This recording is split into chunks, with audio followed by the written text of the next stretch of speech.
Bonsoir. Comme vous savez, c'est dans le cadre du cycle de conférences que le cartel franco-brésilien de psychanalyse organise cette année à la Maison de l'Amérique latine sur le thème, sur cette question plutôt, ségrégation, un conflit de jouissance, que nous avons le plaisir d'accueillir Charles Melman, fondateur de la LI, doyen honoraire de l'EFEP, qui nous a fait encore une fois l'amitié d'accepter notre invitation. Nous sommes très heureux également que Dominique Régnier, professeur des universités à Sciences Po et directeur général de la Fondation pour l'innovation politique, ait bien voulu accepter le rôle de discutant de cette conférence et de prolonger ainsi les débats initiés il y a déjà quelque temps dans le cadre de l'EFEP, à l'occasion de la journée sur quels sont les ressorts du populisme et des conférences sur l'inconscient et les politiques. Les titres proposés par Charles Melman est Tous ensemble, oui, oui, oui. Et je vous passe la parole tout de suite. Merci.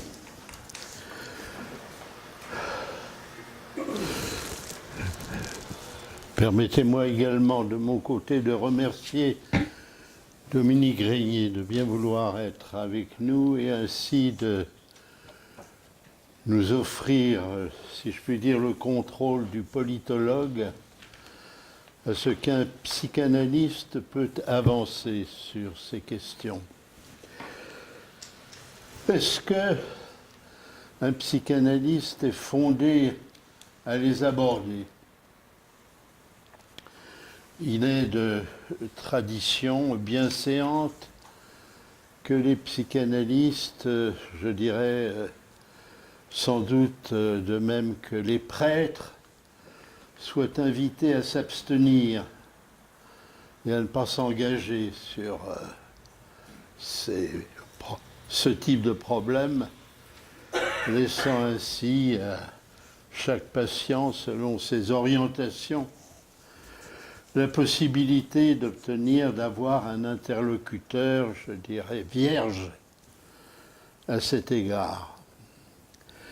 Et de mon temps, les nobles associations auxquelles j'ai pu appartenir ont toujours défendu soigneusement, je dirais, le souci d'éviter toute approche des problèmes de la cité.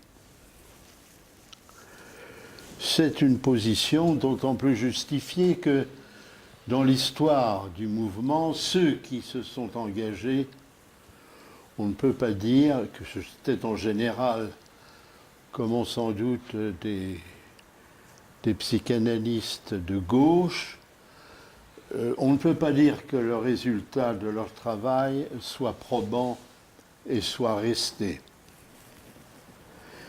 Il y a néanmoins ceci, c'est que d'abord, le psychanalyste est bien sûr un citoyen à l'égal des autres et peut se sentir à l'égal des autres menacé par une succession d'événements qui, sans conteste, mettent en péril la cité. Je passerai sur le fait que, en ce qui me concerne personnellement et compte tenu de mon exceptionnelle longévité, j'ai eu le privilège sur vous de connaître, je me le disais tout à l'heure avant de venir, je me disais que j'ai connu pratiquement, vous ne le croirez pas, tous les régimes. Je dis bien tous, aussi bien les royautés, le régime des colonels, le régime communiste, la Troisième République, et ainsi de suite. Ce qui ne laisse pas, évidemment, sans une relative expérience. Mais le problème plus fondamental, c'est que si nous sommes les praticiens de ce qui, pour chacun d'entre nous, fait autorité dans le privé, dans son privé, il est néanmoins clair également pour nous, pour chaque praticien, que ce privé, ce qui fait pour lui autorité privée personnelle, n'est jamais détachable de ce qui fait autorité dans la cité. Autrement dit, on a sûrement une structure névrotique singulière, mais le rapport aux mœurs, par exemple, le rapport justement à ce que peut être l'amour ou la haine de l'autorité sont des données qui appartiennent bien entendu à la vie sociale, à la vie civique. Et d'autre part, le psychanalyste a sûrement l'avantage, si je puis dire, d'être le témoin direct, immédiat, des débats qu'un sujet peut avoir avec l'autorité, et de telle sorte que sa certitude que les déterminations de ce débat sont strictement inconscientes relève chez lui de la certitude. Il y en a une preuve involontaire, je dirais, dans le phénomène suivant, c'est que la réflexion politique remarquable date depuis plus de 2500 ans et que nous en sommes toujours au même point. Autrement dit, on ne peut pas dire qu'il y ait eu depuis la réflexion antique d'innovation majeure, même s'il y a eu des interprétations majeures de ce qui était déterminant dans le fonctionnement social et en particulier le marxisme, bien sûr, mais on ne peut pas dire que depuis 2500 ans de réflexion éminente, savante sur le problème, nous ayons trouvé, nous ayons abordé la moindre solution à ce qu'il faut bien appeler l'inconfort et l'indignité sociale permanente. Permanent et permanente. Et je dirais cette résistance, cette impuissance qui nous caractérise, voire je dirais à l'endroit du politique la bêtise qui nous caractérise, sont assurément le témoignage que les déterminations se font en un autre lieu que celui de l'évidence. Et c'est justement cet autre lieu où ça se décide, aussi bien pour le fonctionnement social que pour chacun d'entre nous, que je vais ici tenter d'illustrer à l'occasion de la crise actuelle. Il y a donc une crise actuelle de notre rapport à l'autorité. Elle est manifeste, je dirais, de façon répétée, à la fois dans ce que sont les figures qui sont aujourd'hui élues pour la représenter. Nous avons pu voir il y a quelques jours encore que dans ce grand pays fort cultivé qu'est l'Ukraine, et qui en outre est un pays en guerre, eh bien, a été élu président de la République un clown.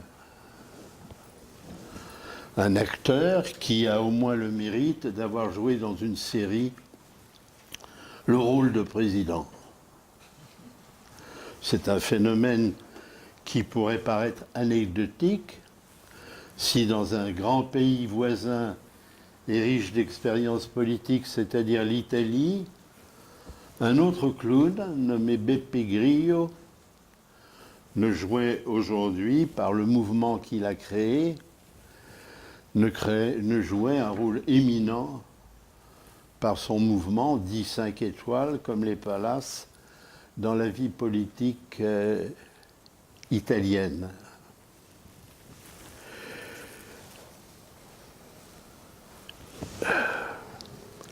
Ceci pour simplement signaler que les figures représentatives de l'autorité ne semblent plus devoir, je dirais, se recommander justement d'un certain ton, d'une certaine allure, d'une correction du langage, d'une certaine dignité, mais que l'acteur se trouverait en revanche privilégié, et c'est bien évidemment ce à quoi nous avons assisté dans cette grande démocratie qui est la démocratie nord-américaine, avec une élection à laquelle lui-même ne s'attendait absolument pas, c'est-à-dire l'élection d'un histrion, et qui, semble-t-il, vraisemblablement, va se trouver réélu au cours des élections de 2022, des prochaines élections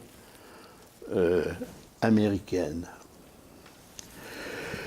Si ce sont à ce propos les figures représentatives que j'évoque, du même coup s'évoque bien entendu la rhétorique mise en œuvre, la rhétorique utilisée. C'est une rhétorique à chaque fois que nous qualifions, sans toujours spécifier ce trait que nous qualifions de populiste, mais qui a des traits parfaitement spécifiques que je ne vais pas du tout développer maintenant, ce n'est pas mon propos, mais qui, en tout cas, témoigne de sa volonté de s'affranchir d'emblée de toute exigence de correction dans le langage pour prendre le ton et le style supposé populaire. Je dis supposé car il y a bien entendu des gens du peuple qui s'expriment, je dirais, avec un souci de correction, bien entendu. Donc prendre d'emblée ce style et où, je dirais, l'affirmation fournie par l'orateur prime sur tout ce qu'il en est d'un rapport à l'authenticité, à la vérité des faits évoqués, et où également se trouve radicalement supprimé, c'est notable, le principe de non-contradiction. Il n'y a aucun obstacle à ce que je puisse, dans 2 phrases consécutives, avancer 2 propositions qui se contradisent. Au contraire, ça peut même donner le sentiment d'une certaine spontanéité. Je dirais que le résultat de cette situation, parfaitement, à mon sens, originale, eh bien, c'est que nous nous trouvons devant une carence du discours politique. Je veux dire, la grande difficulté où se trouvent les politiques pour engager le type de discours susceptible à la fois de réunir et de convaincre leurs concitoyens.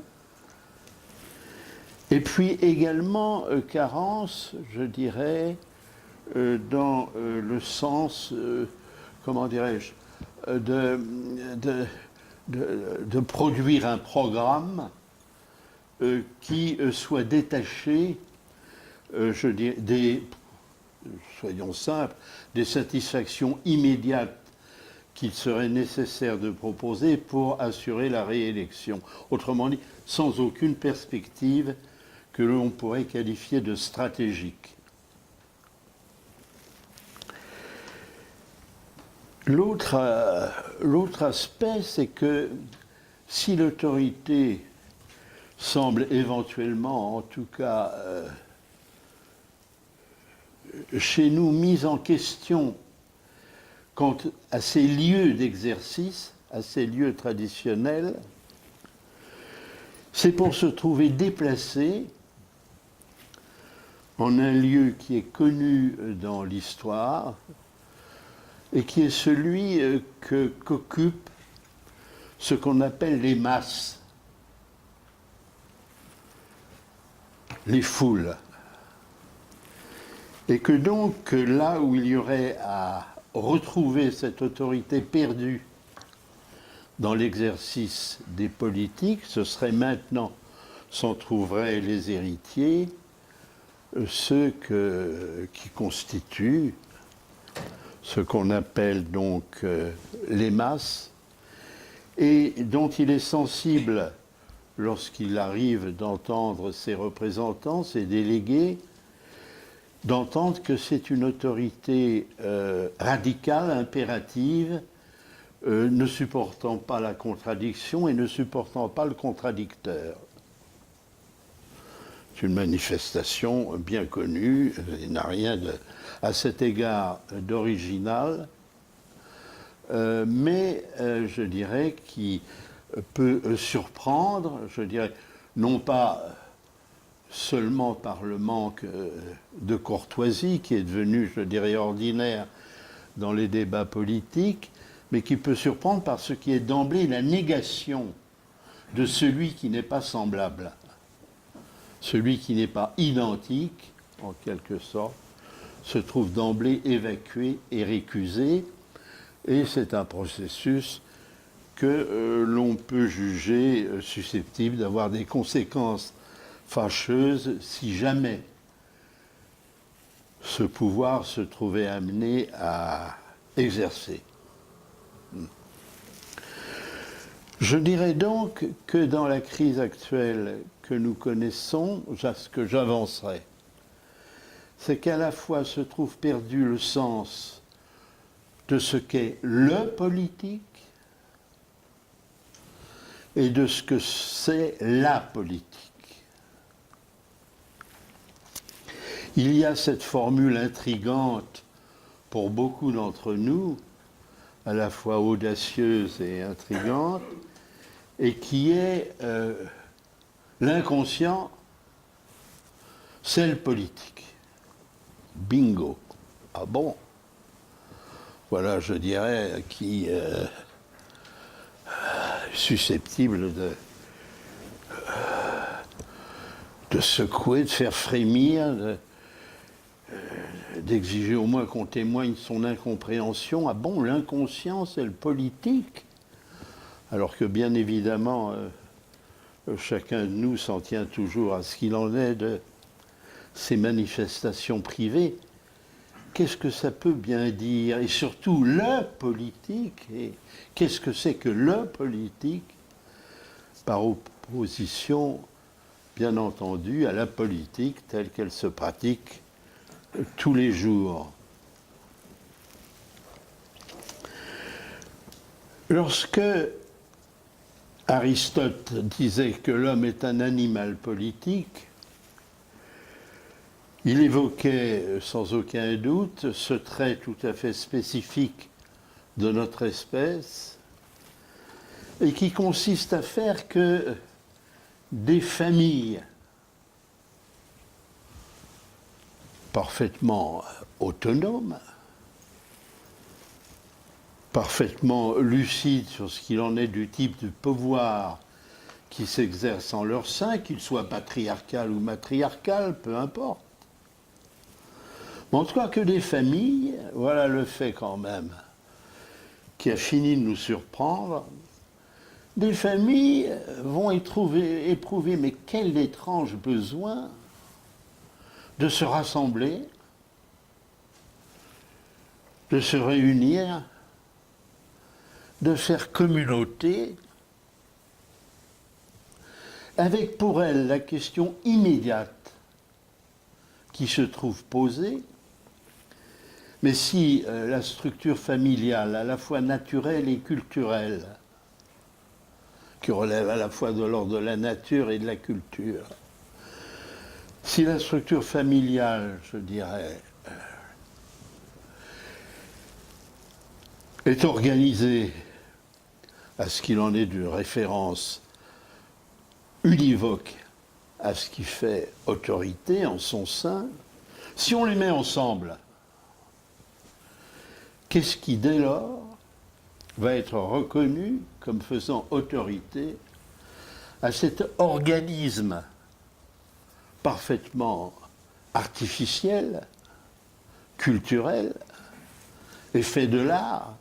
Évidemment, on a bien sûr les explications de cette réunion pour les avantages économiques, etc. On peut laisser ça tranquillement de côté.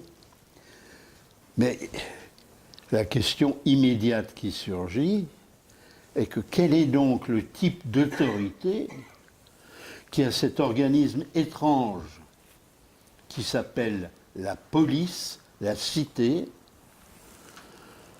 Quelle est cette autorité originale qui pourrait bien s'imposer à tous, être reconnue par tous, prévaloir sur ce qui est l'autorité privée propre à chaque famille et imposer aussi bien ses règles sociales que morales. Ce que je me permets pour ma part d'avancer, que c'est au départ cet ensemble vide qui est à l'intersection de ces diverses familles qui constitue le politique, c'est-à-dire qu'il y a besoin que soit précisé, que soit incarné, que soit institutionnalisé le type d'instance qui va s'imposer, je ne dis pas qu'il va être choisi, mais qui va s'imposer pour à la fois être le régulateur politique, moral, institutionnel, économique, religieux de cet ensemble que l'on pourrait qualifier d'inattendu. D'où sort-il celui-là? D'où donc sort cet organisme qui s'appelle la police, qui s'appelle la cité? Et je dirais que si c'est le politique, je dirais que la politique commence avec justement les instances, les figures qui vont être données à l'autorité, reconnue par ces diverses familles comme constituant l'autorité régulatrice, honorée, voire sanctifiée, et qui, je dirais, donne sa consistance au vivre ensemble, comme on s'exprime aujourd'hui, au tous ensemble, malgré les différences, que constitue ce groupe, la cité, parfaitement original, et comme on s'en doute, original entre autres du fait d'être complètement distinct de tous les regroupements animaux.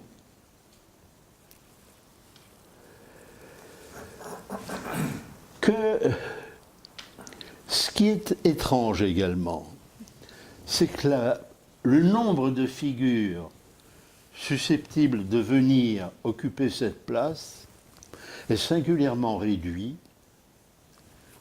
Et depuis, je dirais, ses prémices, il est toujours le même. Ces figures sont connues.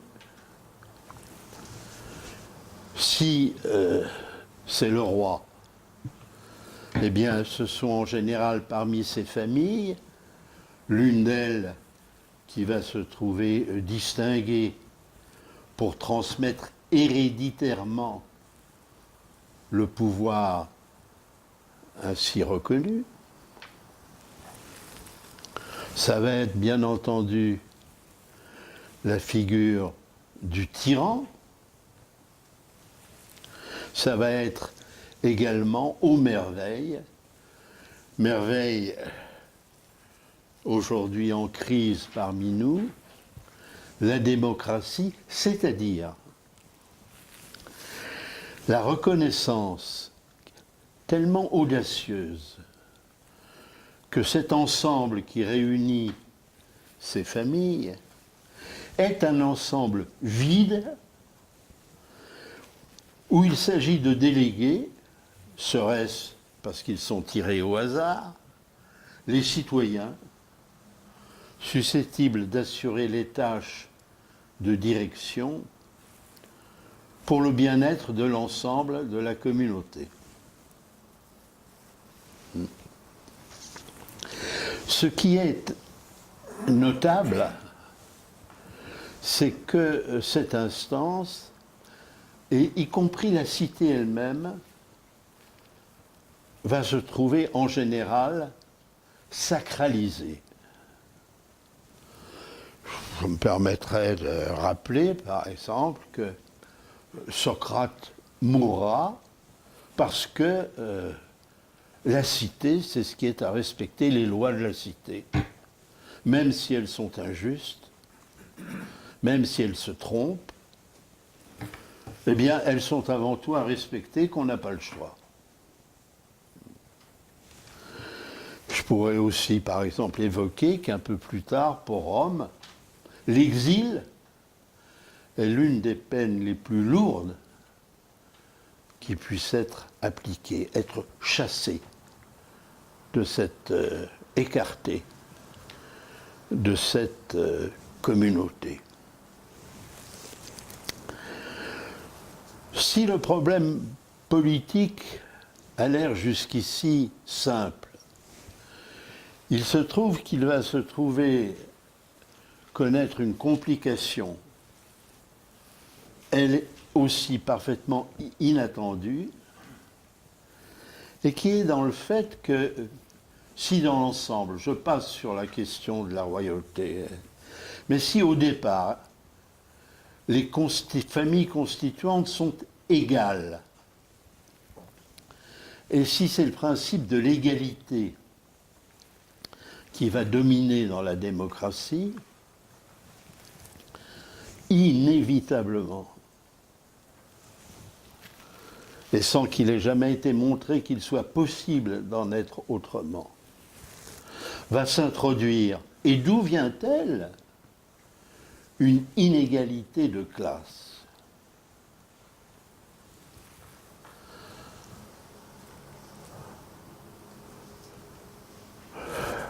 Au point, et là je renvoie, pour ceux que ça amuse, au discours de Démosthène, au point d'avoir à se défendre contre le fait que les intérêts de classe vont pouvoir éventuellement prévaloir sur l'intérêt national, sur l'intérêt de la cité.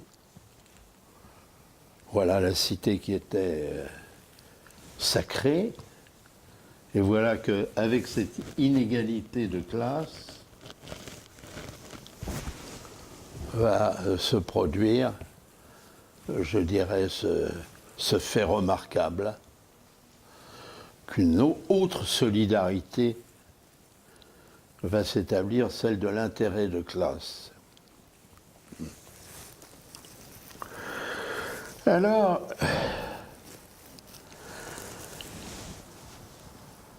tout ceci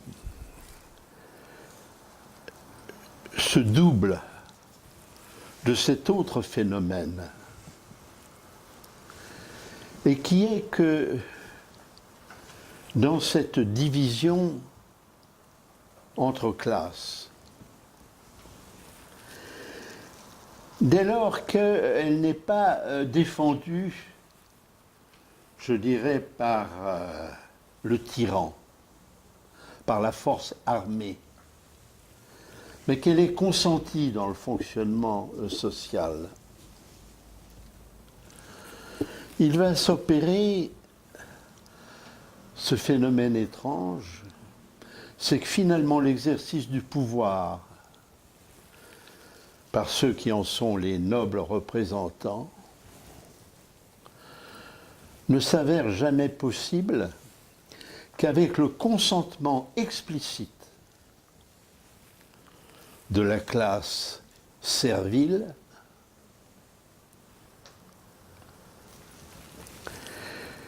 et que, je dirais, de telle sorte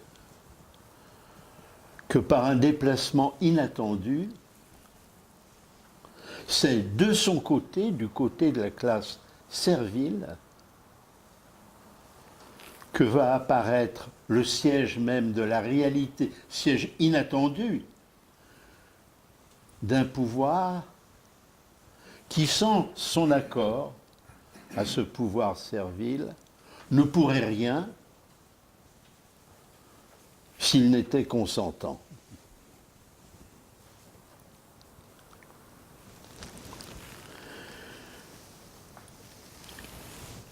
Si l'on s'en tient aux accidents historiques de ces phénomènes, je dirais, incompréhensibles, apparemment, sinon arbitraires, sinon absurdes, eh bien, depuis le début, on assiste, évidemment, aux manifestations de désaveu exercées par la classe servile à l'endroit de ses dirigeants. Je vais très vite, hein, je ne m'attarde pas sur le rôle du parti plébéien à Rome, tout ça, je saute sur tout ça, mais pour faire simplement remarquer que l'histoire politique est constamment marquée par le fait que le lieu où se tient la réalité du pouvoir, le pouvoir politique n'étant capable de s'exercer qu'avec son consentement, ce lieu vient périodiquement, je dirais, à manifester son mécontentement de la direction qui lui est imposée.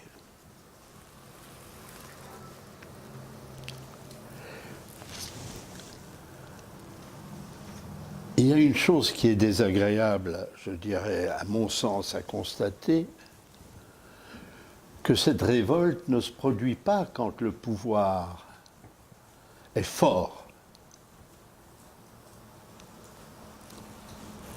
Cette révolte se produit quand le pouvoir manifeste sa faiblesse. Et comme si à ce moment-là, ces masses populaires se sentaient abandonnées. Comme on dit aujourd'hui, pas entendues. Et qu'elles se sentaient en quelque sorte le rôle dévolu de restituer un pouvoir authentique et dont là encore les expériences historiques vont montrer que ce sera un pouvoir fort, le vrai, pas le semblant que réalise la démocratie représentative et où les hommes politiques ne sont jamais que des délégués de l'autorité, mais le vrai pouvoir, c'est-à-dire celui qui s'exerce par cette force traditionnelle que l'on connaît, qui s'appelle la police, etc., etc.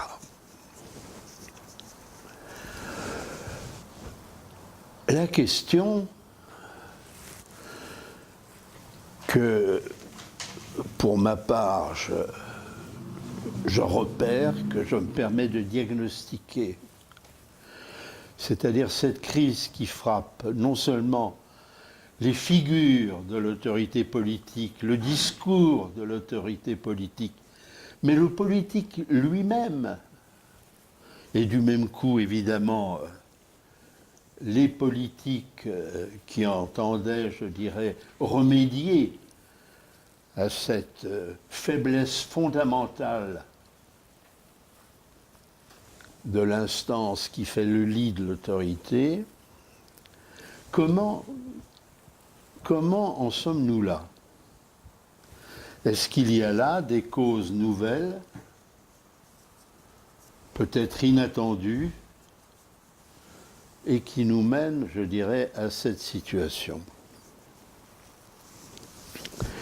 Il y en a sûrement une qui a déjà été très bien repérée et analysée, mais dont nous ne mesurons pas peut-être pleinement les conséquences. C'est la substitution au discours qui organise la vie sociale. Permettez-moi ici de faire référence aux notions lacaniennes de discours. Donc la substitution au discours qui organise la vie sociale, vous savez que pour Lacan, il y en avait 4 plus 1, plus 1. La substitution, non pas d'un nouveau discours,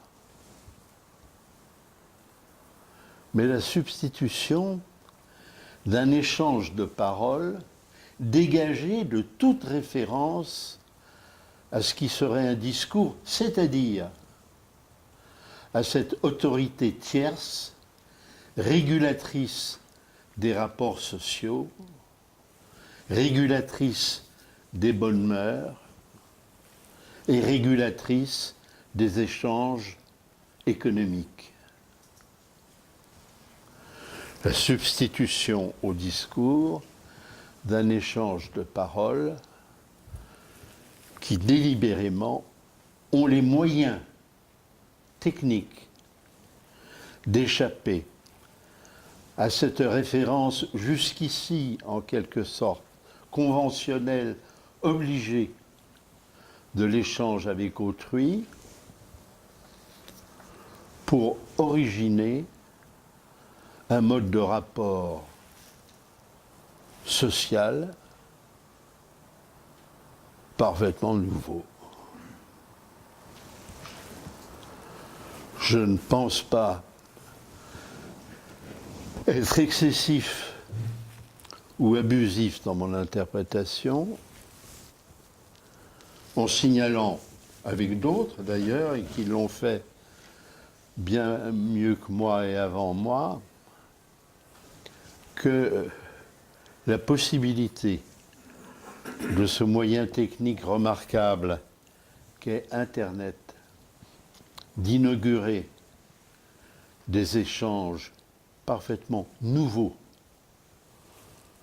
de la parole, que ce moyen joue un rôle, je dirais, majeur dans ce qui est l'annulation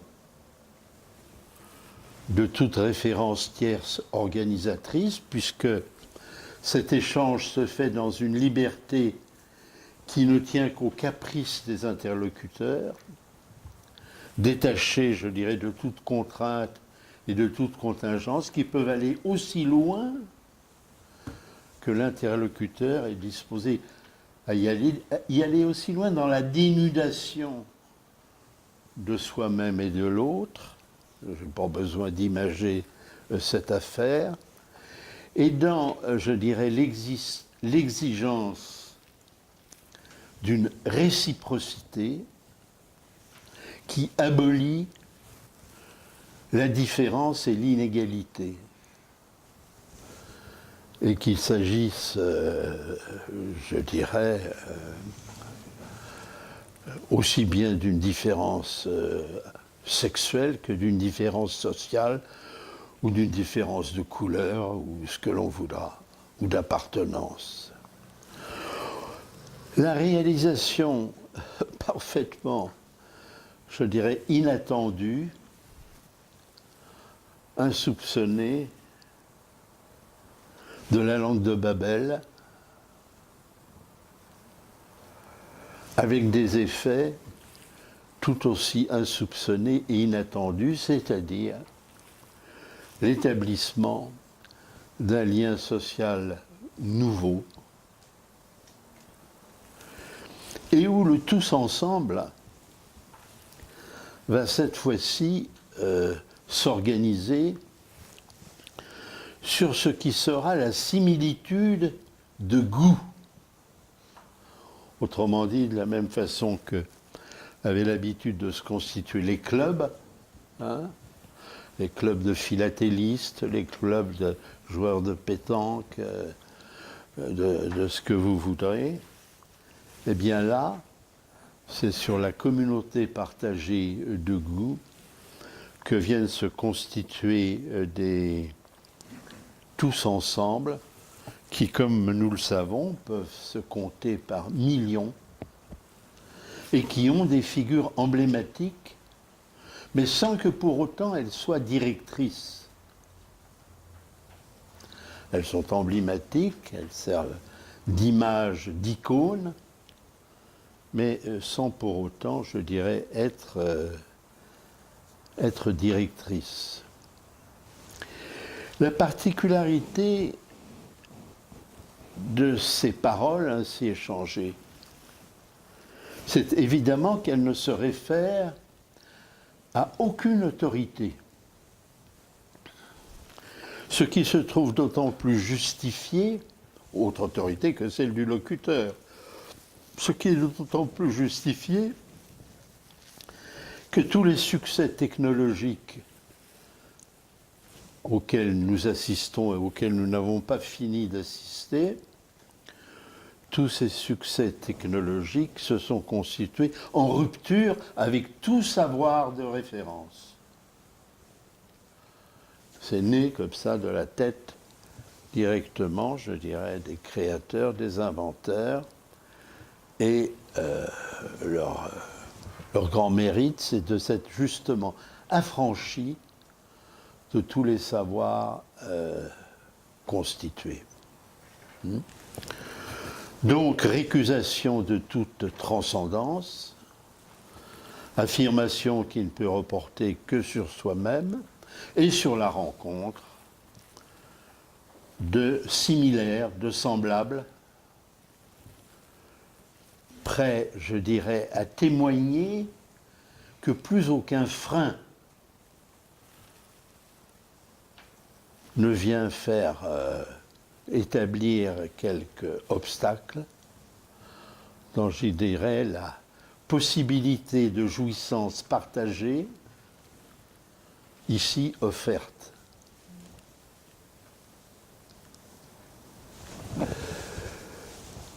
Si on prend les conséquences que ce nouveau type de parole instaure, si on passe sur ce fait, eh bien, on peut aisément comprendre que le désordre final qui en résulte ne pourra se conclure, ne peut se conclure, celui-là de façon très traditionnelle, c'est-à-dire par l'établissement d'un pouvoir non plus représentatif, mais d'un pouvoir réel, fort. Je crois que malgré ces différences essentielles, la solution, je dirais, restera classique. Il y a aujourd'hui un phénomène, je m'arrêterai là-dessus, pour que nous ayons le temps, je l'espère, d'entendre Dominique Régnier et éventuellement vous-même. Mais lorsque assister aujourd'hui à ce qui évidemment occupe toute la scène, c'est-à-dire le débat, qu'il soit petit ou qu'il soit grand. Le débat, ça n'est jamais que l'exposition de ce qu'on appelle l'opinion individuelle, qui a évidemment pour faiblesse de ne relever jamais que d'un savoir intuitif naïf, qui ne sait pas d'ailleurs d'où il lui vient exactement, mais ça n'a pas d'importance. Et de n'avoir en général ce savoir naïf, intuitif, qu'assez peu de rapport avec justement ce qu'est la réalité de ce qui, pendant ce temps-là, pendant le temps du débat, nous régit, nous commande et décide de notre destin, alors même que nous pensons être en train d'organiser, de décider de notre destin. À notre insu, il est en train de s'organiser par bien d'autres, qu'ils soient à l'intérieur ou qu'ils soient plus souvent à l'extérieur, et qui sauront, je dirais, mettre un terme à cette exubérance dont personne ne dira qu'elle a produit la moindre pensée originale. Que ça veut dire l'original dans cette affaire? Chacun ne peut penser que... Bien rares sont ceux qui ont une pensée originale. Il peut penser que comme tout le monde, mais ça se fait en nous dans un climat qui est tout à fait spécifique, puisque personne, on se plaint de ne pas être entendu, mais personne n'entend autrui, et où sur une ligne unique parlent plusieurs interlocuteurs, de telle sorte que, de toute façon, chacun annule, a priori, avant même de l'avoir entendu, l'objection éventuelle de l'autre. Dans ce système, pas d'objection, pas de division subjective. Il est étrange que l'on ne perçoive pas de quelle façon la radicalisation introduite dans des circonstances culturelles et historiques très précises, de quelle façon cette radicalisation est susceptible de gagner les esprits comme modalité ordinaire, je dirais, de se faire entendre, et y compris, bien entendu, faute d'être entendu, puisque comment être entendu si l'autre parle en même temps que vous, mais susceptible donc de s'exprimer par la violence. C'est dans ce contexte, et je conclus enfin,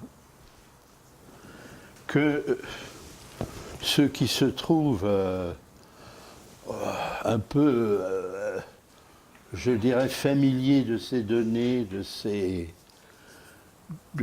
cette façon, de ce mode de lecture, je dirais, s'étonnent et souffrent de l'archaïsme de phénomènes et de propos tels qu'ils se produisent, de projets, je dirais, politiques tels qu'ils sont avancés justement dans leur radicalité. Et alors que les expériences témoignant de leur échec absolu est encore actuelle dans tel autre pays, etc. Eh bien, celui qui est donc un peu comme ça souffre de l'échec de ce que la psychanalyse a pu apporter et qui est resté, je dirais, complètement à l'écart de la spéculation politique, alors que il est tout à fait clair, vérifiable par chacun de ceux qui la pratiquent, que c'est dans l'inconscient que ça se joue,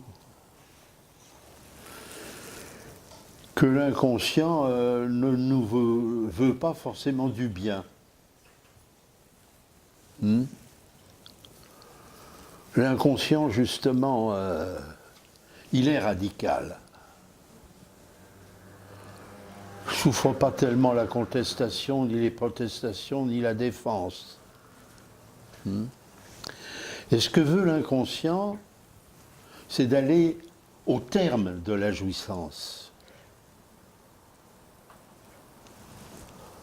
C'est, je dirais, son mouvement naturel.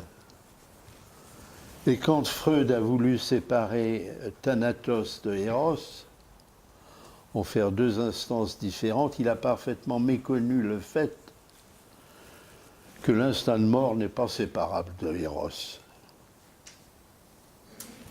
Que c'est parce que je désire, que je veux aller jusqu'au bout, c'est-à-dire à en crever. Seule façon d'aller jusqu'au bout. Donc, je dirais que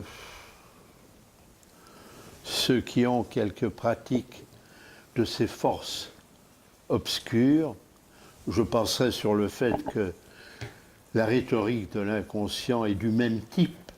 L'inconscient ignore les contradictions. C'est tout à fait clair. Il réfute la logique. Je passerai sur les similitudes qui sont là, je dirais, observables, pour dire simplement que si Freud s'est engagé sur le terrain de la psychologie des masses, s'il a su parler de la religion, s'il a su inventer avec Totem et Tabou une histoire qui ne tient pas debout, mais enfin qui essaie de répondre à la question que j'évoquais, celle du politique. Comment ça se met en place le politique?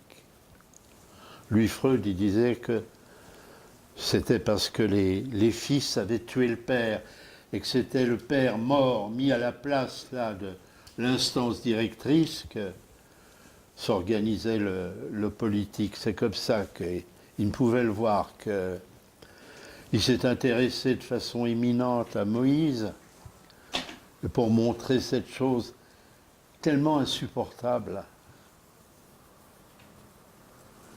Et il a mis beaucoup d'années, 4 années, il a sorti son bouquin quelques mois avant de mourir, aller dire aux Juifs que Moïse était égyptien. C'est un cadeau, ça, hein? Et leur dire que le O-1, que celui qui commande, il est autre.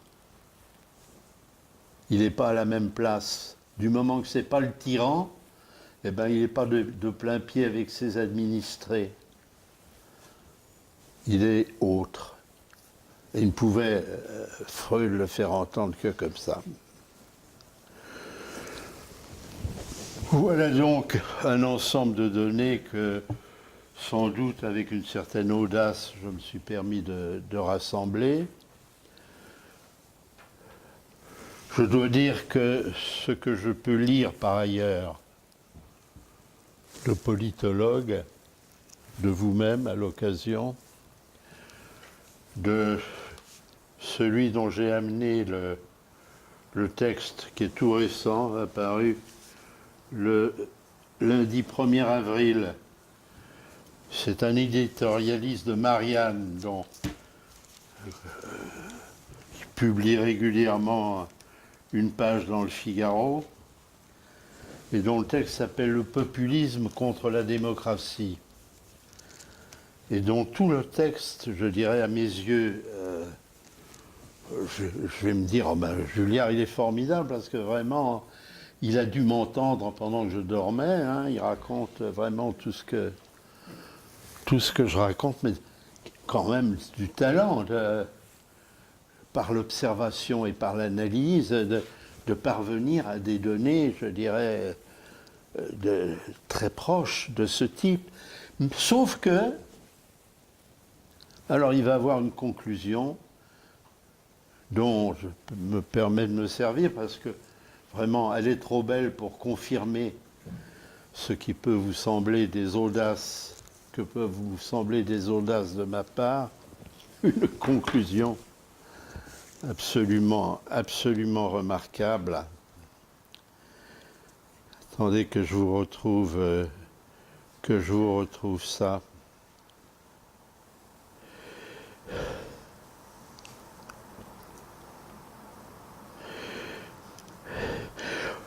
Voilà. Pas de liberté sans représentation.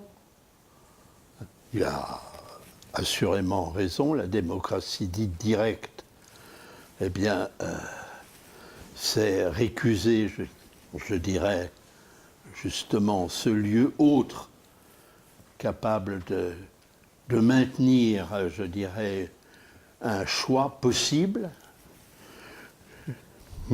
Pas de liberté sans représentation, mais écoutez la suite. Pas de démocratie sans incarnation. Vous voyez ça? C'est-à-dire que dans ce lieu vide que j'évoquais tout à l'heure, les fondateurs de la préoccupation des politiques, qu'est-ce qu'on va y mettre? Eh bien, un démocrate et un penseur éminent, il ne va pas pouvoir imaginer que ce lieu ne soit pas incarné. Or, il est évident que c'est avec cette incarnation, alors il a beau se référer à De Gaulle comme modèle, mais il est évident que c'est avec cette incarnation que tous les problèmes commencent. La question étant de savoir si cette succession de crises est susceptible de permettre d'aboutir ou non à ce qui est la réalité du politique, et à partir de laquelle s'organisent les politiques, et qui permettent dès lors, si l'on a à l'esprit ce qu'est le politique, qui permettent sans doute que les politiques puissent être traités un peu différemment. Je vous remercie pour votre attention.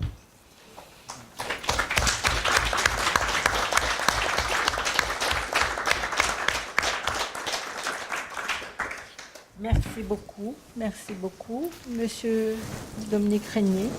Je crois qu'il faut que vous passiez le micro pour que la caméra puisse prendre le son. C'est ce qui m'a été expliqué tout à l'heure. J'obéis.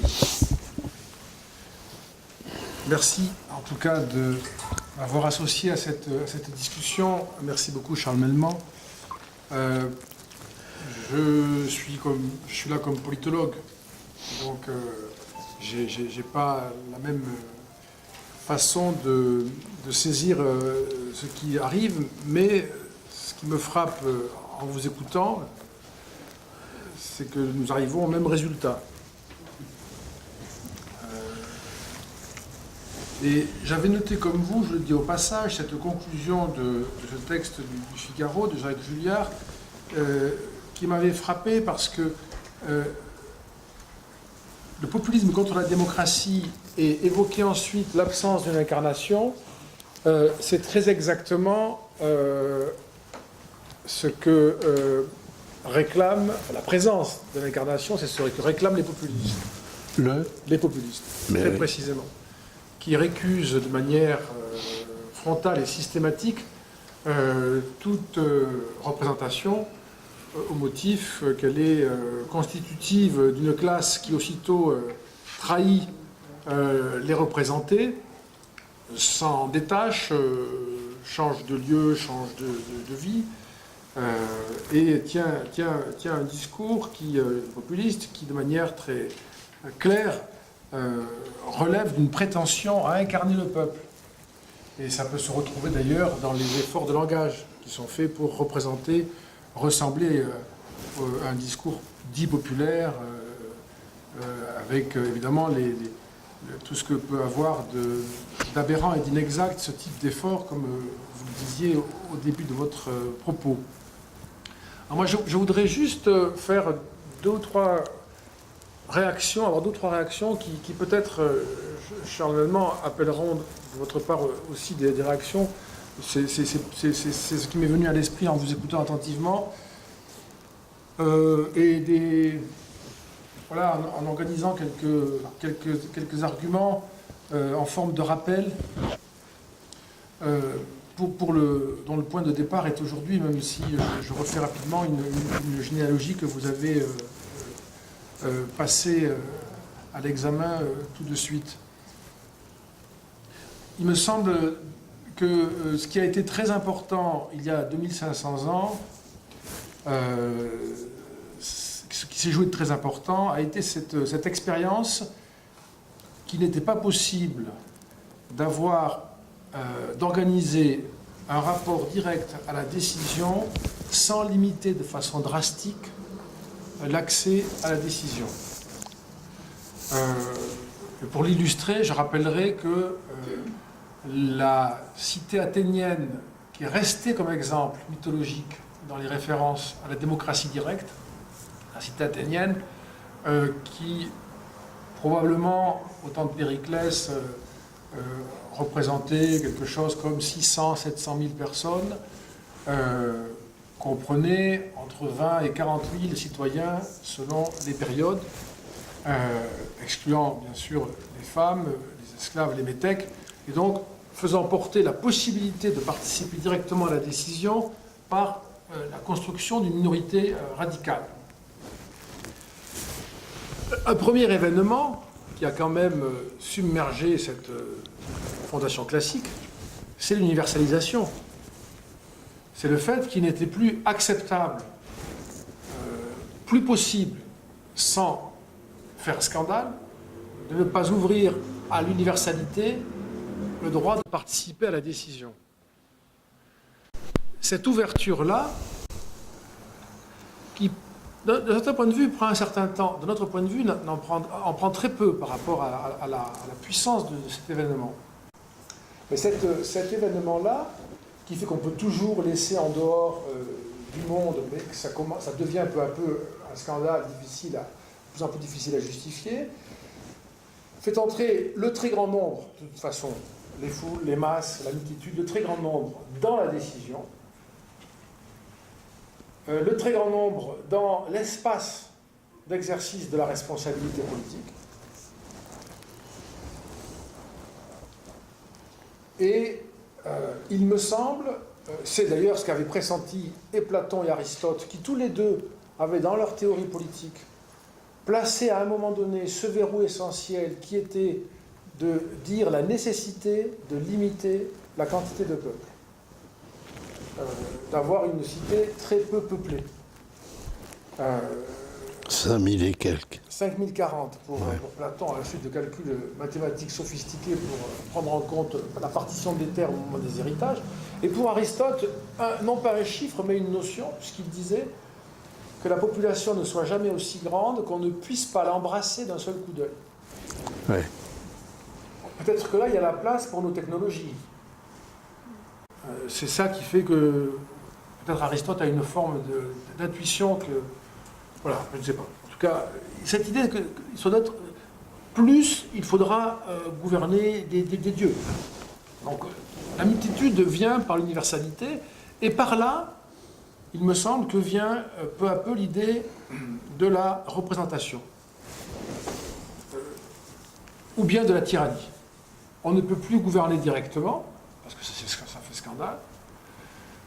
La multitude prend part à la décision et on apprend à être responsable devant elle. Il faut un mécanisme de délégation, de représentation. C'est la partie pour le tout. C'est le passage par l'élection. Et en effet, vous le disiez, les anciens Grecs pratiquaient le tirage au sort et l'élection. L'élection, en réalité, par le choix, plus pour les postes stratégiques, et le tirage au sort en plus grand nombre, mais pour des postes moins importants. Mais enfin, le passage de la multitude par l'universalité fait venir la représentation qu'il faut désigner, et c'est nécessairement par l'élection. Je passe là-dessus, mais on a montré que plus la population est grande, moins le tirage au sort est accepté, puisque plus grande est la probabilité de tirer au sort des individus qui ne vous ressemblent pas assez. Et qu'il faut une homogénéité forte pour que le tirage au sort produise des résultats consentis. Plus l'argument qui est que si la population est très grande, la probabilité qu'on soit tiré au sort un jour diminue beaucoup, et ça devient presque impossible. Je passe là-dessus, mais c'est un point qu'on pourrait ajouter. En tout cas, nous sommes passés à la représentation et à l'élection, qui est le résultat de l'universalisation, qui elle-même est une figure du tous ensemble, qui était le point d'entrée de votre propos. Et la crise actuelle Mais je me sens très parfaitement, je l'ai dit, nous avons déjà eu une discussion autour de ces questions-là. Et là, je me sens vraiment particulièrement en harmonie avec ce que vous avez dit, avec mes références, mes mots, etc. Mais la crise actuelle, de mon point de vue, donc, et je trouve que ça fait écho au vôtre, de mon point de vue, la crise actuelle est une sortie de la représentation. Nous sommes en train de sortir de la représentation, de fermer ce cycle. Et il me semble que nous le fermons par le thème du référendum d'initiative citoyenne, du référendum d'initiative populaire, c'est-à-dire que le peuple aurait le pouvoir de décider quand il organise un référendum pour décider ce qu'il veut décider. Et que c'est un thème qui est devenu lancinant, très prégnant, et qui a une conséquence qui n'a pas été soulignée, ce qui m'étonne beaucoup, qui est une conséquence majeure, et dont pourtant on peut voir aujourd'hui un fonctionnement de type, comme le laborantin peut observer l'agitation de ces microbes, qui est que si nous avons des représentants élus par nous, et si ces représentants, au terme de leur mandat, n'ont pas fait ce qu'ils devaient faire ou ont mal fait, ils nous rendent des comptes par le mandat qui s'achève, et s'ils veulent poursuivre, ils doivent être réélus, et c'est nous qui décidons s'ils sont réélus ou pas. Nous pouvons les changer. Nous pouvons donc faire porter sur eux la responsabilité politique. Dans l'univers du référendum d'initiative populaire, il manque la réponse à la question cruciale, et qui est responsable si le peuple se trompe? Et qui substituer, quel nouveau peuple appeler si le peuple s'est trompé? Et c'est fascinant parce que ça n'est jamais posé. On est en train de le vivre avec le Royaume-Uni. C'est très frappant. On est en train de le vivre. Est-ce qu'il faut dire, comme avec les représentants, nous allons... Alors, cette formule pourrait être ironique, ce n'est pas le cas du tout, ce n'est pas mon intention du tout. Mais est-ce que ça signifie, nous allons donc devoir changer le peuple puisqu'il s'est trompé? Ça n'est pas possible, on le voit bien. Ça peut avoir une première acception qui est de dire, il faut chercher, moi je le crois beaucoup, il faut chercher les boucs émissaires. Le peuple a été trompé, il ne peut pas se tromper. Il a été trompé, il faut chercher qui l'a trompé. Ça, c'est une option que l'on ressent aujourd'hui. Vous en parliez aussi, j'ai vu ça. Et bien sûr, l'autre option, c'est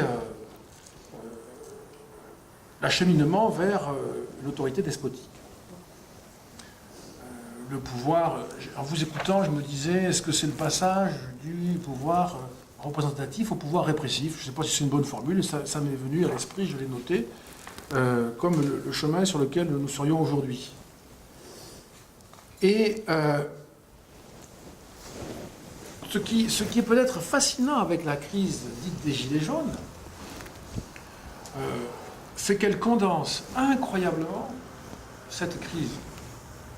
Elle la représente, pour le coup, alors là, elle la signifie, je ne sais pas ce qu'il faudrait dire, peut-être la signifie incroyablement, avec une intensité incroyable,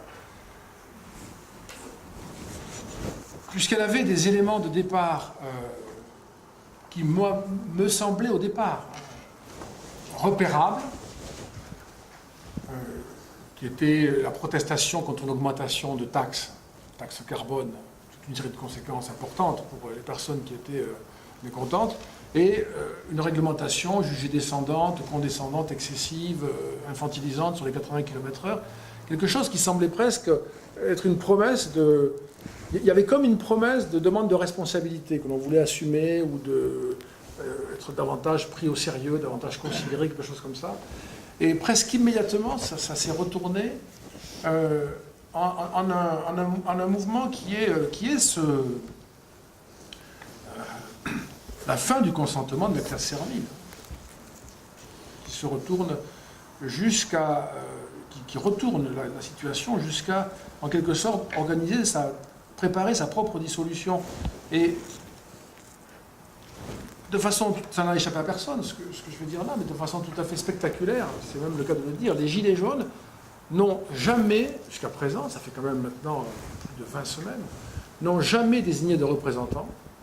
ils n'en veulent pas, n'ont pas écrit de programme. Il y a eu des éléments programmatiques épars, mais pas de programme, n'ont pas voulu d'organisation, ont accepté de flotter et de muter en permanence au gré de ces samedis.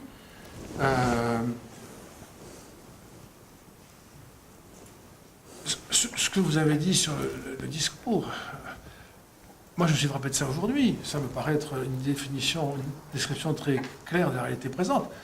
Il me semble, peut-être que ça m'a échappé, il me semble, ne porte aucune revendication désormais. Ne porte aucune revendication.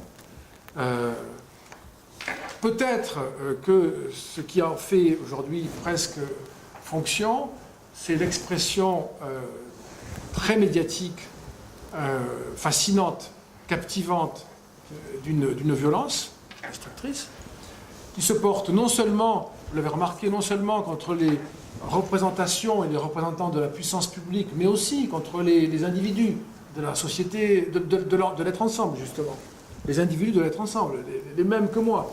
Puisque les violences sont aussi contre les biens privés, contre les personnes privées. Il y a de nombreux exemples. De même que la nature des insultes proférées va aussi du côté de la haine de l'autre, enfin de forme tout à fait spectaculaire. On se souvient de l'altercation, la manière dont a été invectivé Alain Finkielkraut, qui m'a beaucoup frappé. Ça m'a beaucoup frappé parce qu'on lui disait, vous avez probablement vu cette scène, et on lui disait, d'une part, comme tu es juif, tu dois partir d'ici, retourne à Tel Aviv, ça c'était dit. Ça, le sioniste, je crois que c'était dit, retourne à Tel Aviv, dont la personne qui insultait veut la disparition. Et à la fin, ça se terminait par crève. Ce qui était effectivement tout le cheminement. Mais c'était frappant de voir en quelques insultes comme ça, énoncer le programme de destruction. Et la situation dans laquelle nous nous trouvons aujourd'hui, je termine ma réaction à vos propos charnellement par cette remarque-là, c'est l'apparition d'un phénomène qui se donne à voir aussi comme récurrent. C'est très étonnant, cette invention d'une manifestation dispersée, nationale, ultra-minoritaire, très violente, largement approuvée par la population française. À peu près la moitié, 40 à 45% des personnes interrogées disent soutenir le mouvement. Je vous invite à ne pas douter de ce chiffre. Il correspond aux 48% des électeurs qui, au premier tour en 2017, ont voté pour un candidat anti-système. Et il correspond aux 57% d'électeurs français qui, au second tour de la présidentielle, n'ont pas voulu voter pour Emmanuel Macron. Soit se sont abstenus, soit ont voté blanc, soit ont voté Marine Le Pen. Et face à ce second tour, n'ont pas voulu 57%. Donc nous avons dépassé déjà, nous sommes dans les hautes eaux de cette affaire.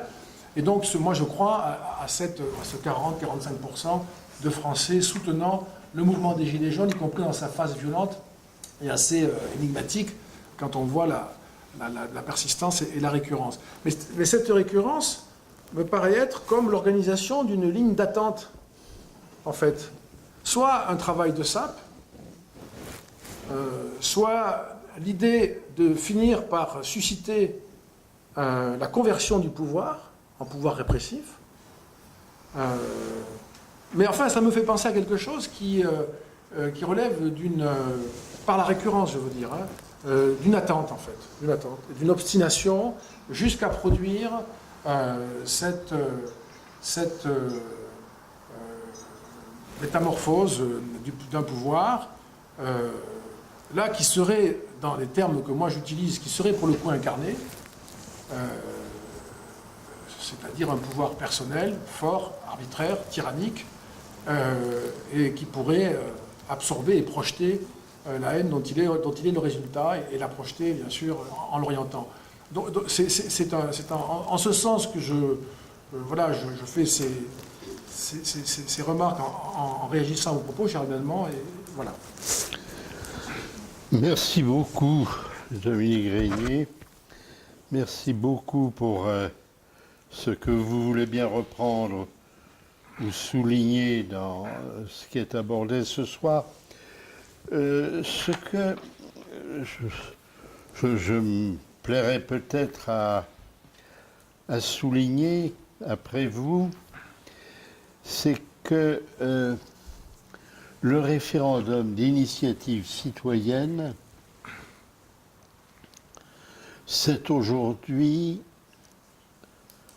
inspiré de jeux télévisés, c'est-à-dire de l'invitation faite aux spectateurs, ce qu'on appelle la télé-réalité, l'invitation faite aux spectateurs d'avoir à choisir quels sont les candidats dont, que ce soit l'allure, que ce soit le verbe, que ce soit les initiatives audacieuses ou pas, le courage ou au contraire la faiblesse, les transgressions ou au contraire les références morales, etc. Donc, aux spectateurs de choisir sans cesse quelles sont pour lui les figures idéales, représentatives, et également la morale qu'il adopte.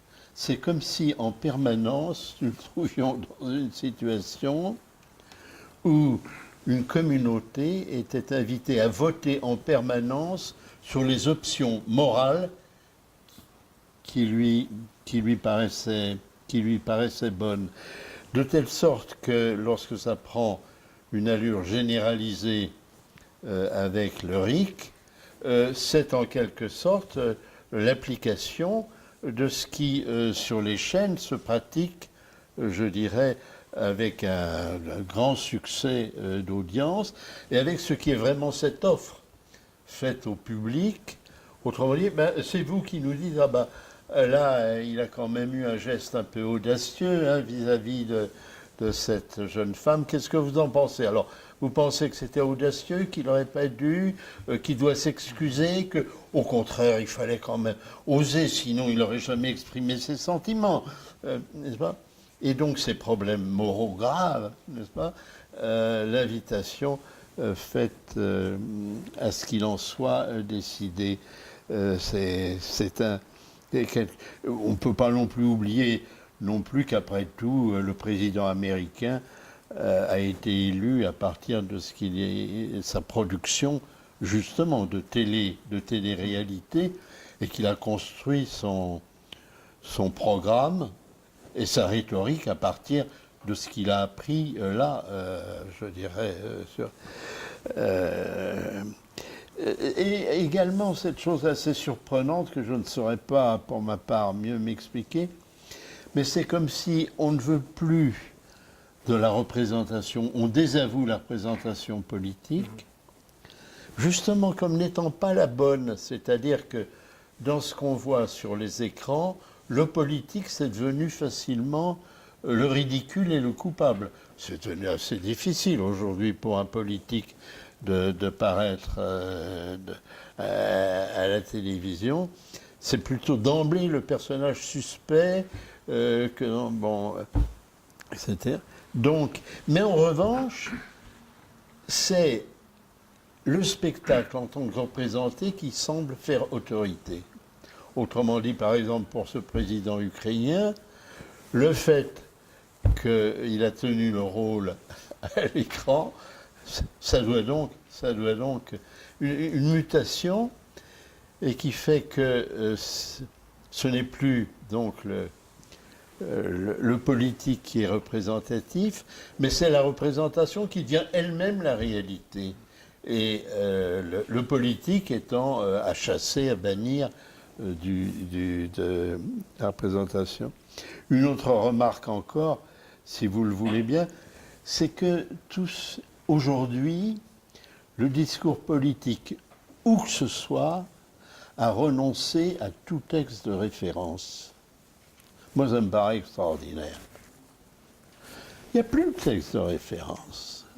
Et lorsque même il y avait un petit livre rouge ou un petit livre vert ou ce que l'on voudra, on envoyait quand même, je dirais, le citoyen à un texte. Terminé. C'est fini. Et je dirais cette absence ne me paraît pas non plus, tout à fait innocente. Et puis alors, il y a une dernière remarque, mais que l'on ose à peine faire. Les gilets jaunes. Pardonnez-moi, j'ai eu une grande audace dans la définition des gilets jaunes.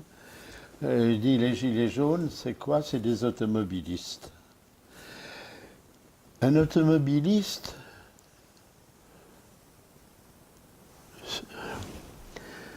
c'est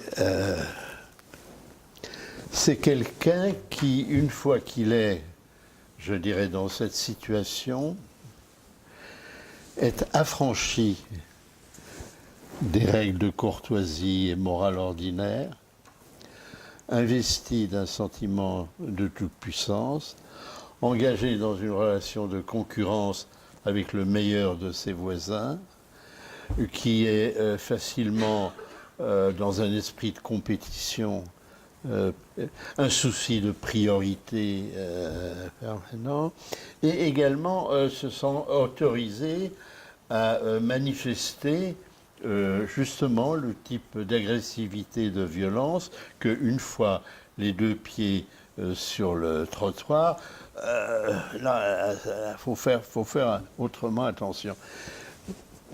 Je veux dire qu'il y a une espèce de connerie propre à l'automobiliste quand il est pris dans cette situation, dont je suis contrarié, gêné de voir que finalement c'est que les gilets jaunes semblaient avoir conservé avec eux l'esprit de police. Mais la question plus grave que l'on pose à cette occasion, quelle est la différence entre gilet jaune et chemise brune? Rien à voir. Et cependant, parce que là aussi, il s'agit de mouvements inspirés par la même dynamique, par le même tous ensemble, par le même tous égaux, par le même souci d'accomplir, je dirais, un franchissement social assurant un bien-être jusqu'ici refusé et désignant ceux qu'il y a à détruire et chez qui il y a à prendre pour pouvoir, je dirais, réaliser ce projet. Dans notre cas, il s'agit de ceux qu'on appelle les riches. Et c'est dit, moi je simplifie évidemment, mais c'est dit de façon pas tellement éloignée. C'est-à-dire que si l'on a un coup d'œil sur ce que sont les étranges, je dirais, après tout, similitudes, hein, on a désigné l'ennemi, on sait ce qu'il faut faire, on sait où il faut aller chercher l'argent, c'est dit explicitement dans le langage de politique, hein, ça. On sait où est l'argent, il n'y a qu'à aller le prendre. Les vitrines brisées, c'est une leçon donnée. Parce que vous relevez très justement que les Gilets jaunes n'ont pas de représentants. Mais incontestablement, il y a des groupes directeurs. Ça, c'est incontestable. La guérilla urbaine, ça ne s'invente pas. Il y a des techniques, il y a une intelligence, une façon de traiter la lenteur de la police, etc., etc. Donc, ils n'ont sans doute pas de représentants. Mais en tout cas, il y a des groupes qui qui manipule, qui organise, bien sûr, n'est-ce pas? Et c'est pourquoi donc, après tout, c'était ce qui risque de sembler vraiment une outrance, je dirais une réminiscence de mauvaise aloi, celle des chemises brunes. On a envie de l'écarter, non, mais tout de même, n'est-ce pas? Vous me permettez d'ajouter juste un élément supplémentaire qui m'est venu à l'esprit quand vous parliez d'Internet. Je vous suis tout à fait là-dessus aussi. Et c'est au sujet des représentants et des Gilets jaunes. On aura remarqué qu'ils n'ont pas désigné de représentants, ils n'en veulent pas, il y en a cependant. Et c'est exactement ce que vous disiez. Hein. C'est-à-dire que ce sont des figures... c'est très curieux, hein, je ne sais pas comment ça fonctionne. Hein. Ce sont des figures qui finissent par représenter les Gilets jaunes, qui sont voilà, très régulièrement invités pour commenter les samedis qui se suivent. Ils n'ont pas été élus, bien sûr, ils n'ont même pas eu à candidater. Ils se retrouvent les représentants, parce qu'ils ont d'abord un point d'appui, exactement ce que vous dites tout à l'heure, qui sont les réseaux sociaux et Internet. Donc ils ont été produits par cette visibilité, et cette visibilité les amène à être reconnus par les médias classiques comme la télévision, qui puisent dans cette effervescence une sorte d'inspiration sur ce qu'il faut commenter, ce qu'il faut dire, qui il faut inviter.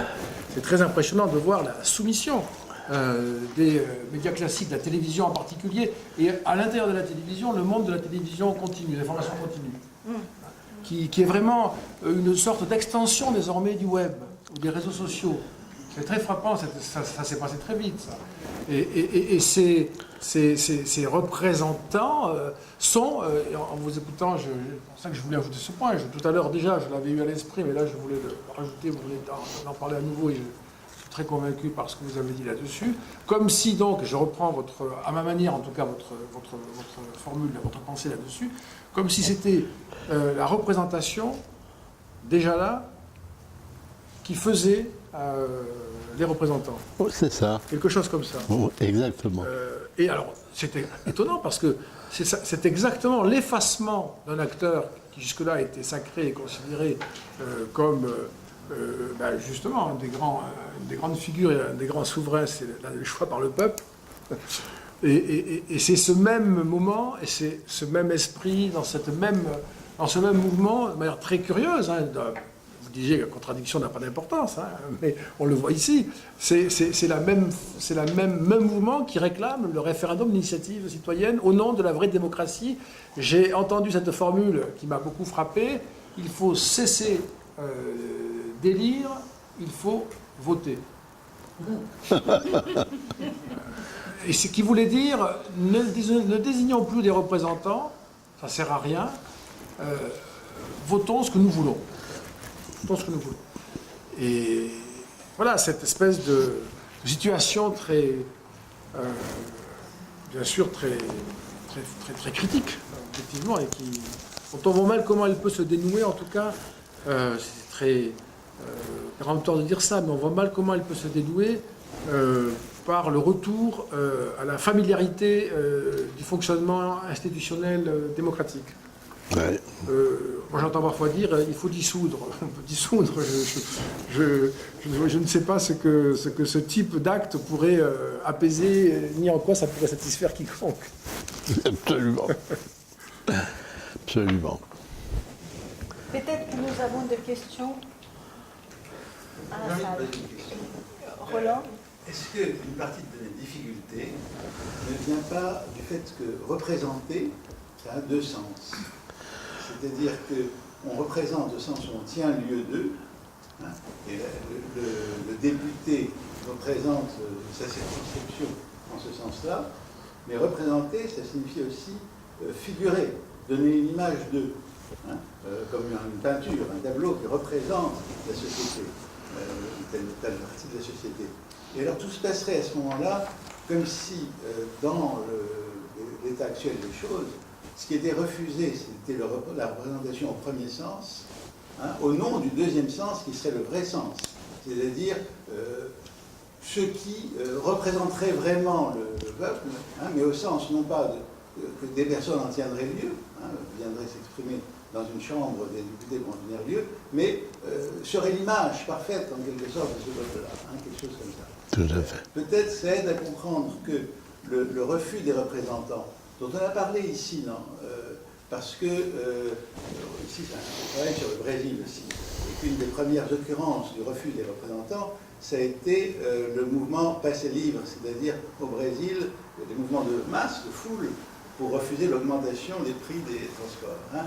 Donc, le refus des représentants, ce n'est pas simplement le refus des représentants professionnels, hein, c'est-à-dire de la classe politique, c'est à l'intérieur même du mouvement, par exemple des Gilets jaunes, le refus que certains d'entre eux apparaissent vouloir être des représentants.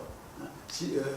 Mais c'est vrai que par ailleurs, ils manipulent les gens, ils font des appels sur Internet, ils vont aux médias, hein, mais il ne faut pas qu'ils apparaissent parce que ça ne sera jamais les bons par rapport à l'image qui devrait être celle de ce qui représente vraiment le peuple. Voilà, des choses comme ça. Voilà, puisque tu évoques l'exemple brésilien, c'est important parce que justement aujourd'hui on s'accorde à dire que c'est ces mouvements-là 2013 qui a provoqué, qui a fait le lit de la destitution de Dilma Rousseff, et nous sommes arrivés là où nous sommes, avec un gouvernement qui est entre le clown et l'extrême droite, avec une haine au pouvoir. Donc, ce mouvement 2013, c'était typiquement, nous ne voulons pas de représentants, nous n'avons pas besoin de représentants. Ce qui fait que ce qui était d'abord un mouvement de gauche a été récupéré par les partis les plus conservatrices de la société et qui a donné ce qui a donné. Donc, quand je vous entends l'un et l'autre, je vois défiler les films de ce qui s'est passé au Brésil. Et ce que nous avons voté aux urnes, c'est ce que nous avons appelé brésilien, c'était la majorité, c'est un clown d'extrême droite qui fait n'importe quoi. Donc, c'est un laboratoire intéressant, ce qui se passe au Brésil. Madame avait demandé la parole, ensuite monsieur. Enfin, moi, c'était pour peut-être prendre un peu le contre-pied. Enfin, je voulais dire simplement aussi que je pense qu'effectivement, il faut dénoncer ce qu'on peut appeler le populisme, qu'on décrit là bien. Mais je pense que la grande question, quand même, c'est d'aller chercher les causes. Et on pourrait quand même évoquer la dislocation de la famille, la disparition, enfin, justement, avec la question du discours, la désintrication du réel, du symbolique et de l'imaginaire, la disparition comment dire, le déclin du nom du père,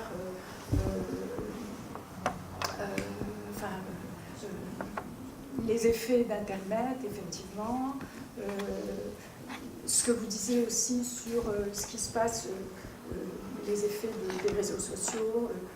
Je pensais aussi, par exemple, à la façon dont maintenant, dès que vous faites appel à un service comme par exemple Orange ou un service Internet, immédiatement vous recevez un mail pour vous demander, alors vous avez eu affaire à un conseiller par téléphone ou par mail, et immédiatement vous recevez un mail pour vous demander si vous êtes content de la façon dont, au fond, on vous demande d'apprécier la façon dont le conseiller vous a répondu, donc éventuellement de le dénoncer comme un mauvais travailleur, quoi. Donc, je sais pas, je pense que beaucoup de gens ici ont connu avec ce genre de...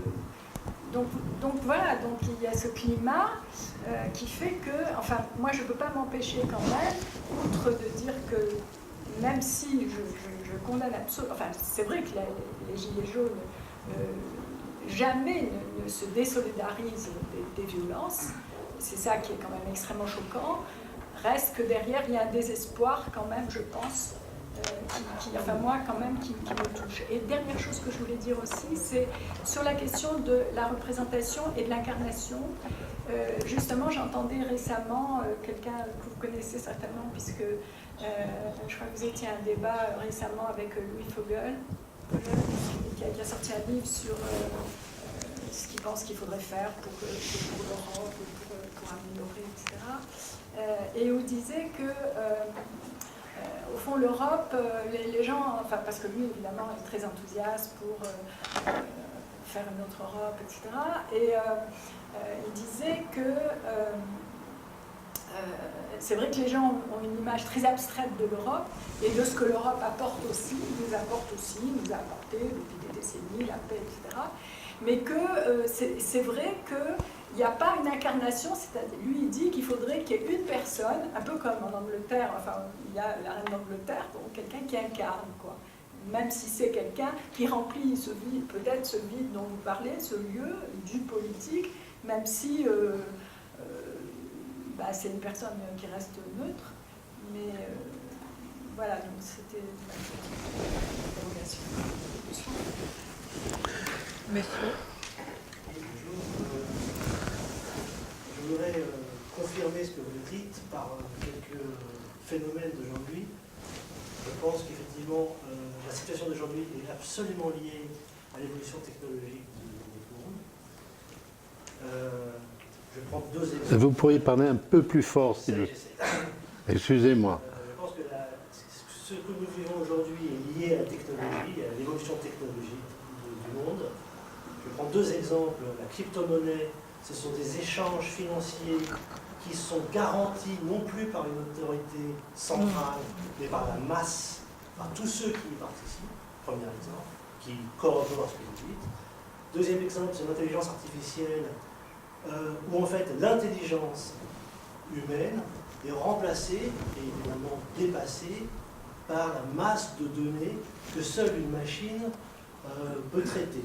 Ce qui fait qu'au bout du compte, à un moment donné, la machine peut savoir, en traitant la masse énorme de tous vos comportements, et de tout ce que vous avez fait, de tout ce que vous avez dit, peut faire de vous le profil bien mieux que vous pouvez le faire vous-même.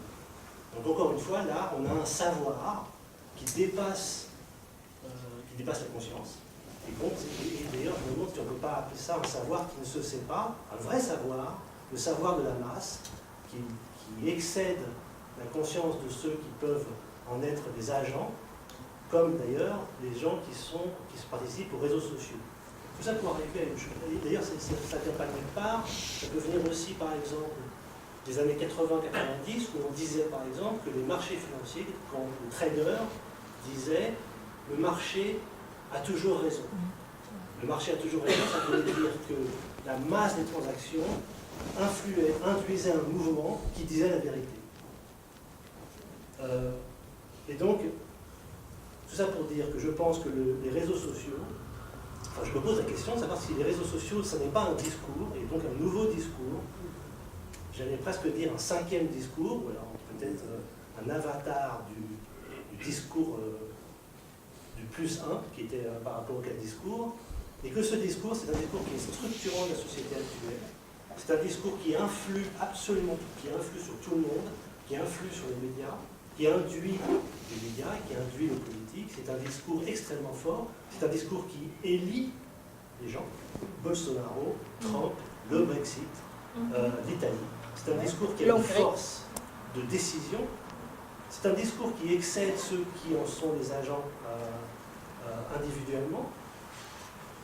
Et c'est un discours qui aujourd'hui s'est incarné dans les réseaux sociaux, qui sont vraiment la mise en corps de ce discours, donc une incarnation donc contradictoire, violente, brutale.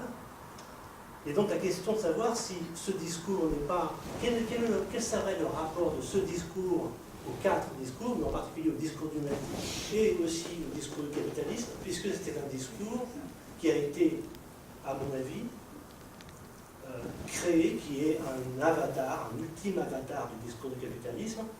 Et surtout, je pense aussi que, et là je fais référence à Motif qui a fait Motif d'Homme sans gravité, puisque vous avez décrite depuis longtemps, une société qui est l'avènement aujourd'hui, qui arrive aujourd'hui, qui est une société qui est caractérisée par le refus absolu du manque et le refus absolu de la frustration, c'est-à-dire le manque est insupportable, la frustration n'est pas acceptable, et ce refus du manque, ce manque du manque, il me semble que c'est ce qui caractérise le discours des réseaux sociaux.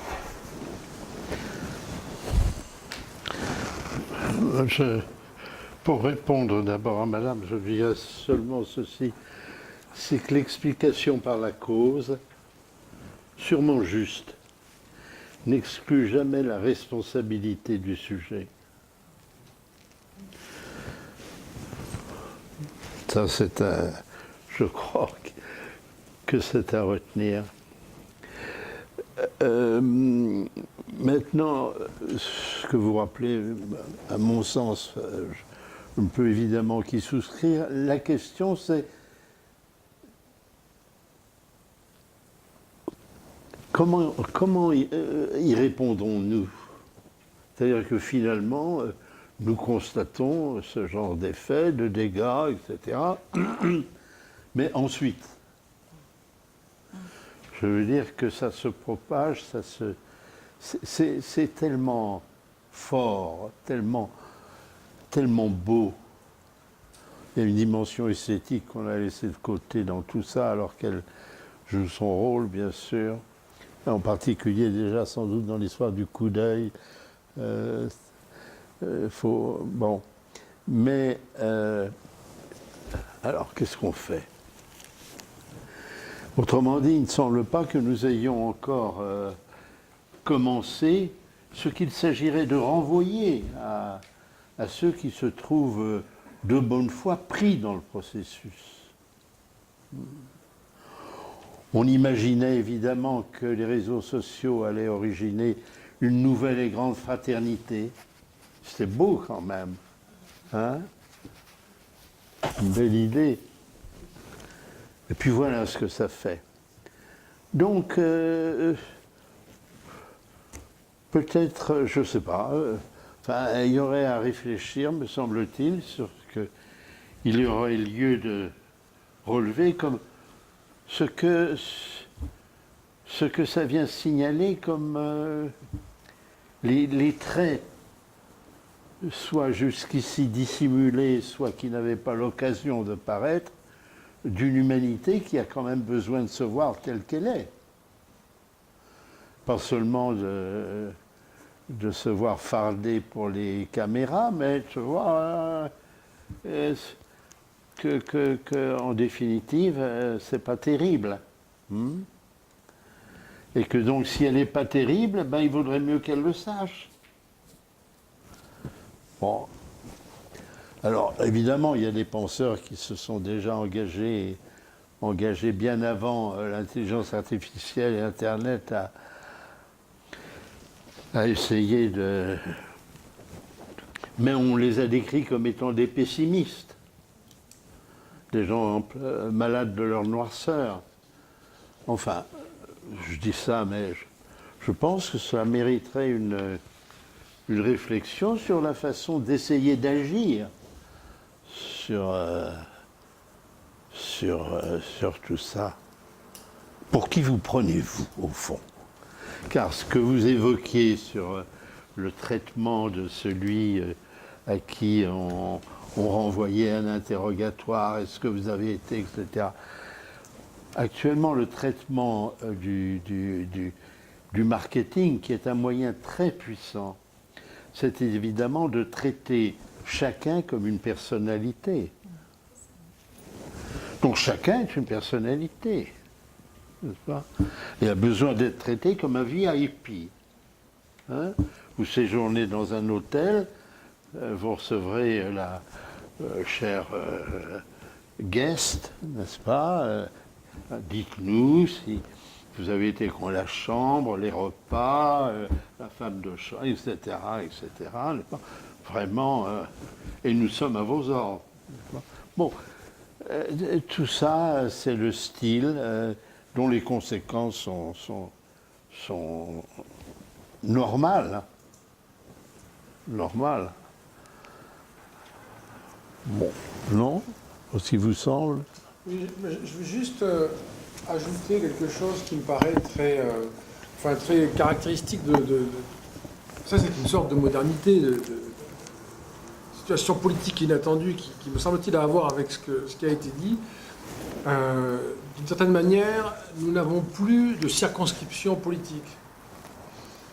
Il n'y a plus de délimitation. Ça ne s'est jamais... on n'a jamais expérimenté ça.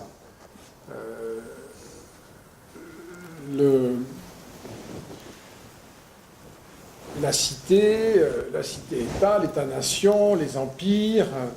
Mais notre condition présente, c'est, pour nous en tout cas, qui sommes dans cet univers-là, c'est la disparition des frontières. Et c'est un sujet qui me paraît particulièrement important pour décrire aussi... c'est une cause qui, sans dédouaner la responsabilité du sujet, évidemment un point clé, ça rend difficile certaines choses. Pour être représenté, il faut être un minimum assigné à un lieu circonscrit. La difficulté qu'il y a à représenter tient aussi à la prétention, au projet plus ou moins explicité de ne pas avoir de frontières. Et je suis frappé, moi, de voir que, là encore une fois, si on reprend la longue lignée des grands théoriciens du politique qui vaut, au fond, comme un immense échantillon de cet esprit très supérieur, il n'y a rien sans une délimitation. Et c'est ce que nous savons, nous, le moins bien faire désormais. Et on est passé, alors si je parle des Européens, nous, on est passé des frontières nationales les plus classiques et les plus traditionnellement gardées, régulièrement transgressées, mais considérées comme violées, pas gardées donc, et on est passé à l'idée de frontières communes, donc en supprimant des frontières nationales, sans s'occuper des frontières communes. Ouais. Et il est certain que ça devient difficile d'expliquer que ceux qui nous représentent sont nos représentants, puisqu'on ne sait pas très bien quel est ce nous. Ouais. Ah, voilà. C'est quand même très compliqué. Et il y a un exercice inouï qu'on demande dans ce système-là. Il faudrait les peuples de Dieu dont parlaient les classiques, mais on ne gouverne pas des dieux, c'est inutile. Donc c'est quelque chose qui est vraiment le grand absent. Et la revendication de la frontière n'est que du côté des discours stigmatisés. C'est difficile de revendiquer une frontière, c'est difficile. D'ailleurs, Trump revendique un mur. D'ailleurs, Orban revendique des frontières. D'ailleurs, Salvini revendique des frontières. On s'est débrouillé pour que la délimitation soit la revendication monopolistique des populistes. C'est un résultat extraordinaire quand même, je trouve ça tout à fait saisissant. Et on demande aux esprits modérés, raisonnables, qui ne refuseraient pas la responsabilité, de bien vouloir vivre dans un monde sans frontières. Voir comment ça se passe pour eux dans la globalisation. On peut être impressionné par ce défi. Donc il y a quelque chose de très étonnant qui a été... Maintenant, c'est fait, pour moi, c'est fait. Ça a été demandé. Je pense que c'est impossible, on va voir les conséquences. Mais il y a quelque chose de très étonnant qui a été demandé, comme l'air de rien. Alors que c'est sans précédent. On a pu nier les frontières de l'autre, mais nier ses propres frontières, sa propre délimitation, ce qui est d'ailleurs peut-être aussi un acte d'abord d'humilité, pour commencer, je ne sais pas, mais c'est quelque chose de voilà, très, très spectaculaire qui s'est produit. C'est quand même la responsabilité des élites mondialisées. Voilà. C'est qu'on apprenait un monde qu'on a imposé à des peuples dont certains populistes, oui, mais bon, sur ce point-là, on peut comprendre voilà. Juste sur ce point, madame, moi, si vous permettez, je ferai juste une remarque sur ce que nous sommes nous-mêmes, en prenant un exemple très trivial. La ruée vers les grandes surfaces, qui a été le mouvement que nous avons tous accompagné, etc., a été la ruée vers les prix les moins chers, qui venaient de partout dans le monde. Non, mais je veux dire que... Et nous avons même, en faisant cela, nous avons tous arbitré pour la baisse des salaires quelque part. Ailleurs, quelque part, puisque voilà, nous avions cette préférence qui est sans cesse affirmée, y compris d'ailleurs au nom du pouvoir d'achat. Donc on a des situations... Je pense que nous sommes très engagés, là, tous, dans cette prétention à ne pas avoir de frontières. Alors, je vais vous raconter, si vous le permettez, une anecdote. C'est que dans cette ville des Yvelines, où il m'arrive d'aller passer des week-ends, qui s'appelle Rambouillet, s'était ouvert une épicerie dont la spécificité était de ne vendre des produits qui tous provenaient d'une zone toujours située à moins de 50 km de la ville.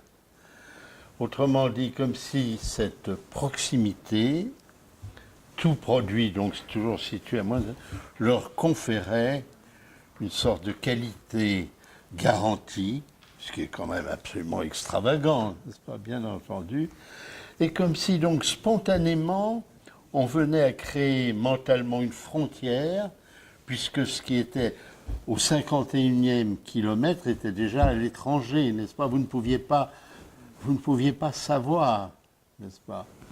Et donc ce genre de choses, c'est ce qu'on appelle un concept évidemment, mais que c'est pu être pensé, témoigne concernant justement l'ensemble que nous formons. Est-ce que l'ensemble que nous formons, et dont nous sommes sûrs, nous sommes entre nous, n'est-ce pas, nécessite cette circonférence kilométrée, comme ça, et où spontanément nous-mêmes établissons une frontière avec ce qui au-delà est dangereux. Alors, si effectivement nous en sommes là, dans ce qui est la considération, dans la constitution de ce que sont les ensembles, nous sommes en face d'une dégradation absolument essentielle des facteurs, je dirais, historiques qui ont constitué les communautés.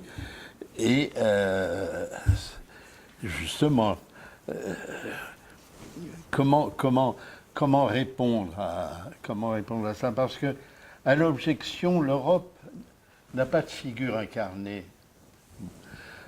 Mais on peut aussi prendre ce défaut comme étant un progrès mental majeur. On n'a pas besoin d'une espèce d'incarnation factice et arbitraire pour que pouvoir en communauté exister.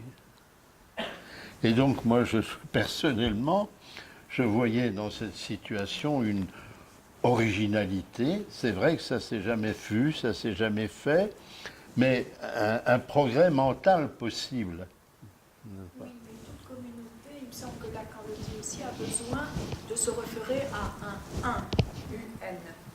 Or, c'est vrai que l'Europe est représentée, on a l'impression que est représentée par un ensemble, par un certain nombre d'individus qui font... Voilà, qui sont liés quelque chose. Oui, vous avez raison, il a besoin, de la même façon qu'il a des besoins religieux, dont ce mécréant de Freud disait que c'était son amour des illusions. Donc, est-ce que la notion de besoin, là encore, suffit? Je pense qu'il faut laisser certaines illusions. Voir le bordel. En tout cas, merci beaucoup. Je vous remercie. Merci beaucoup, chaleureusement de Jamila. cette soirée de travail.